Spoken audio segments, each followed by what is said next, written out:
This happened when I was about 15, in a little town called St. Helens, just outside of Portland, Oregon. At the time, our family was really going through some tough obstacles. My dad had been acting very strange, talking to himself and not acting as he normally did for a couple of days. His personality would change quite often. At the time, he was not diagnosed with schizophrenia. We were trying to get him help. Leading up to the night I had seen this thing conversing with my dad, I had also experienced very strange dreams, and it felt like I had been sat on by somebody very heavy. I looked and no one was there. My brother had seen something he called the garbage man on numerous occasions. He said it looked like a bag was over his head and was being sucked into his mouth and eye sockets. It leaned over him and appeared to be very tall. This thing visited him a few times. It was about 2 a.m. and I heard my dad talking to someone or himself. At this point, I had a routine of going and talking with him to calm him. My bedroom had been right next to the kitchen and the bathroom because it was a small house. I walk into the kitchen, which had been lightly lit by the outside lights. First thing I see is this very tall shadow figure in the doorway of the bathroom, and my dad standing toe-to-toe with this massive thing. He's mumbling something. Then he says loudly, "Leave me alone." I'm terrified, so I ran right back into my bedroom. My dad's mental state took a turn. It was a struggle for my family to get him help. Eventually, things escalated, and my dad was considered a danger to himself and others, and was able to get the help he deserved. They did not find drugs in his system, and eventually diagnosed him with schizophrenia. I don't know why we saw this thing or what it was. I think it was preying on my dad's weakness. Can people with this mental illness see past the curtains? Since this day, that question runs through my head a lot.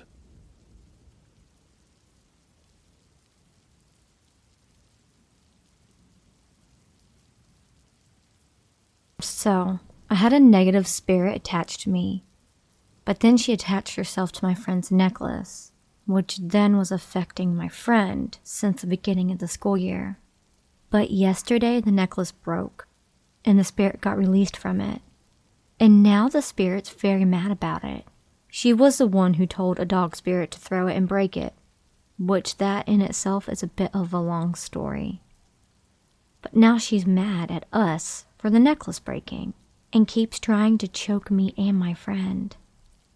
I'm trying to figure out if she could be in multiple places at once. Does anyone know if that's possible?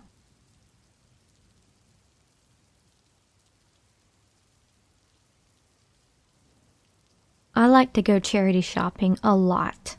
You can find amazing things there for even better prices. In my most recent shop, I found a really cute doll. I saw it and I knew I wanted it, as it was so cute. For context, I've only been 50-50 when believing in the supernatural. I've always been fond of the concept, especially in horror-related media. I've also always understood the possibility and how it came to be. I've also understood how it's unlikely too. But since I've got this doll, I've noticed whistling from behind me whenever the doll has been in the same room. Despite being in the back bedroom and not often hearing stuff from the streets, I play it off as someone outside whistling. I have audio processing issues and often have a hard time navigating where sound is coming from. I'm bringing this up now as something else has happened. I was showering and usually leave the door slightly opened if I'm home alone, as my dog always finds some way to misbehave, and that way I can keep a better eye on my dog. My dog started barking uncontrollably and thought it was someone outside. I couldn't stop them from barking, and my father was planning on ordering me food, so I ended my shower to check the door. When I got out, I noticed my dog nervously barking at my bedroom door, where my doll is being kept, until I go to my mother's. I decided to go into my room and check it out. Usually my dogs will only run into the room and get comfy on my bed or chew whatever they can find. But this time they didn't. No, they wouldn't. they both stood there barking. I'm well aware that some animals are deemed to be a lot more sensitive towards the supernatural and aware of dogs' behavior, enough to know that this is unusual. That's why I made this post. I'm looking for advice or answers. If it's somehow haunted, I want to keep it and understand it unless it's an unkind entity.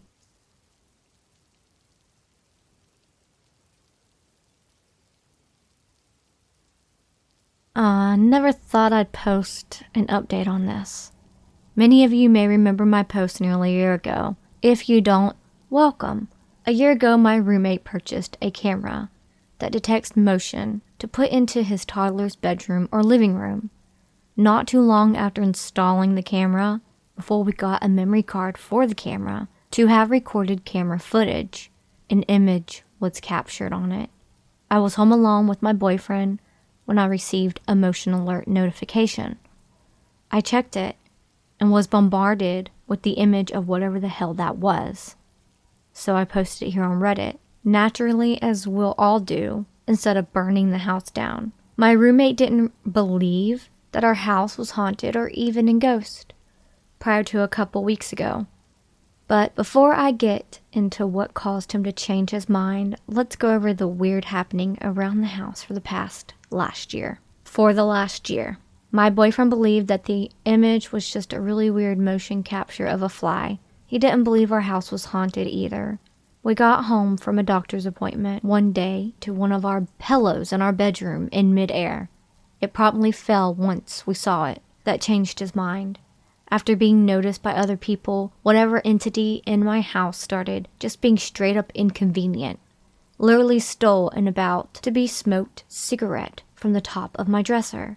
My boyfriend asked me not to use his favorite pencil. He likes to draw, and artists usually have a favorite something. And he went to work. Not even 5 minutes after he left, I sit up to walk to the bathroom, and the pencil is floating mid-air and drops.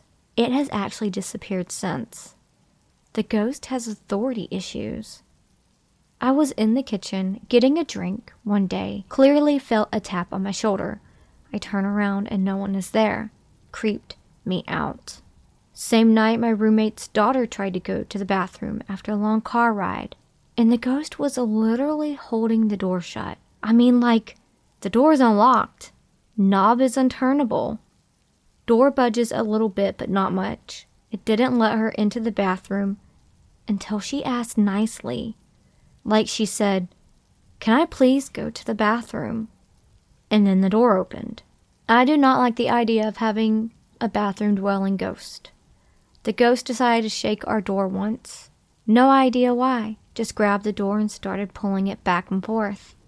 The ghost turned the light off in the bathroom while I was taking a shower, and I almost joined it in the afterlife when I ate shit on the bathroom floor trying to get to the light switch.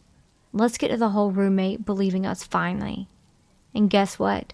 This time I do have the video for it, now that we have a memory card in the camera. He was playing with his son in his bedroom when the door shut very slowly but completely. That does not happen in our house. Our house is level, and he replaced the hinges on the door within the last couple of years because they broke, and his door wouldn't shut all of the way. I have never seen that man actually be scared, but he called me into his room right after, obviously frightened, saying, "I believe you now." I know there will be a ridiculous amount of people trying to reason away a lot of this, a lot of people denying it, but for those who remember my previous post here, I figured you'd all appreciate an update.